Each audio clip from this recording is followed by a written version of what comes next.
नमस्कार, bright road classes के इस वीडियो लेक्चर में आपका स्वागत है।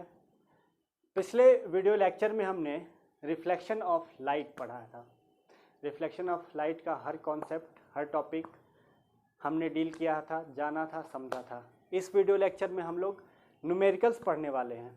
तो न्यूमेरिकल्स पढ़ने के पहले कुछ बहुत आवश्यक चीज़ें जो कंफ्यूज ना करें आपको न्यूमेरिकल सॉल्व करते वक्त, वो मैं बता देना चाहता हूँ आपसे। तो देखिए, हमने चैप्टर पढ़ते वक्त मिरर फार्मूला पढ़ा था।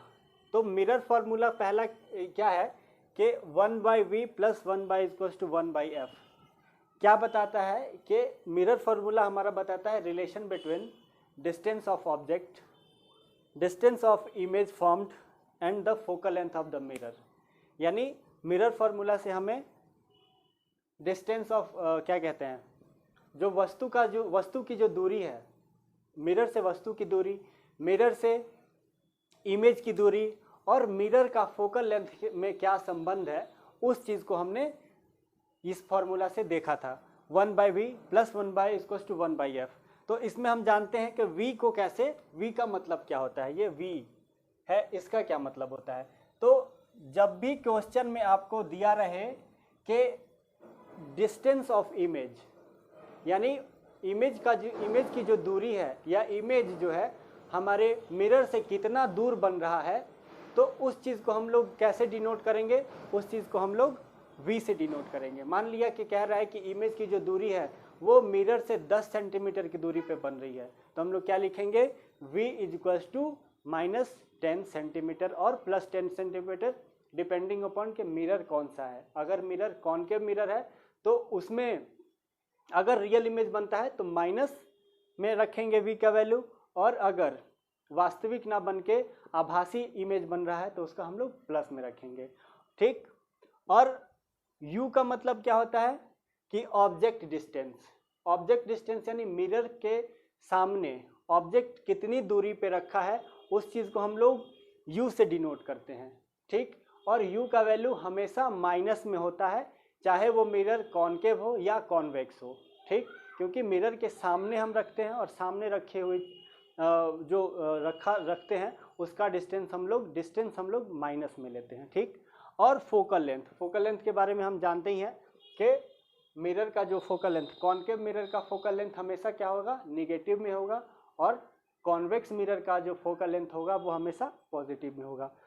कॉन्वेक्स मिरर का जो है हमारा फोकल लेंथ दूसरी तरफ इधर कहीं बनता है, तो कॉन्वेक्स मिरर का हमारा फोकल लेंथ पॉजिटिव में होगा, कॉनकेव मिरर का फोकल लेंथ निगेटिव में होगा।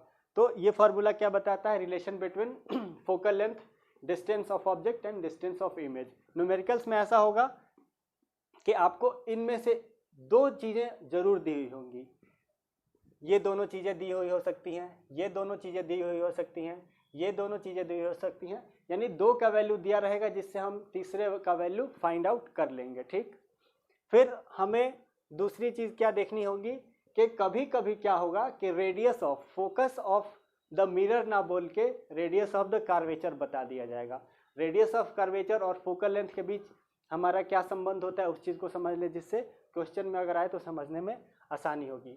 देखिए, हमने देखा था सेंटर ऑफ कर्वेचर, तो सेंटर ऑफ कर्वेचर और पोल ऑफ द मिरर, इसके बीच की जो दूरी होती है उसको हमने क्या कहा था, उसको हम लोग रेडियस मान के चलते हैं, तो सेंटर ऑफ कर्वेचर और पोल के बीच का डिस्टेंस अगर हमारा रेडियस है तो इसके जस्ट बीचों बीच हमारा जो पॉइंट होता है उसको हमने फोकल लेंथ लिया था या फोकस लिया था।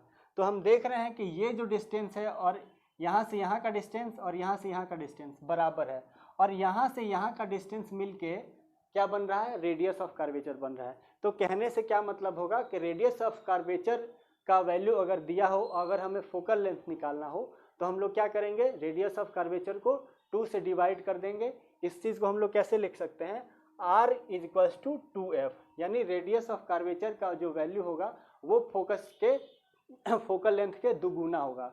तो रेडियस ऑफ कर्वेचर अगर दिया रहे तो फोकल लेंथ फाइंड आउट करने के लिए हम लोग उसको 2 से डिवाइड कर लेंगे, हमें फोकल लेंथ पता चल जाएगा, ठीक। तीसरा हमारा क्वेश्चन है, तीसरा हमारा फॉर्मूला है मैग्निफिकेशन का हम लोग क्या जानते थे कि ratio of height of image to the height of object, यानी ये हाइट ऑफ इमेज है और ये हमारा हाइट ऑफ ऑब्जेक्ट का बीच का जो रेशियो है उसको हम लोग मैग्निफिकेशन कहते थे। और उसके साथ का साथ एक और फॉर्मूला है -v/u। इस फॉर्मूले को भी हम लोग क्वेश्चन में इस्तेमाल करेंगे। कभी कभी ऐसा क्वेश्चन होता है कि मैग्निफिकेशन दिया रहेगा और इनमें से कुछ दिया रहेगा और यहाँ से कुछ फाइंड आउट करने को दे दे, यानी मैग्निफिकेशन दिया है, हाइट ऑफ इमेज दिया है और फाइंड आउट करना हो v/u, इनमें से कोई फार्मूला, इनमें से कोई मान, तो क्या होगा, हमें इस फार्मूला को भी कंसीडरेशन में रखना है, अपने दिमाग में रखते हुए आगे बढ़ना है। और इन सारी चीज़ों को भी मैं न्यूमेरिकल के माध्यम से आपको बताऊंगा, समझ में आएगा।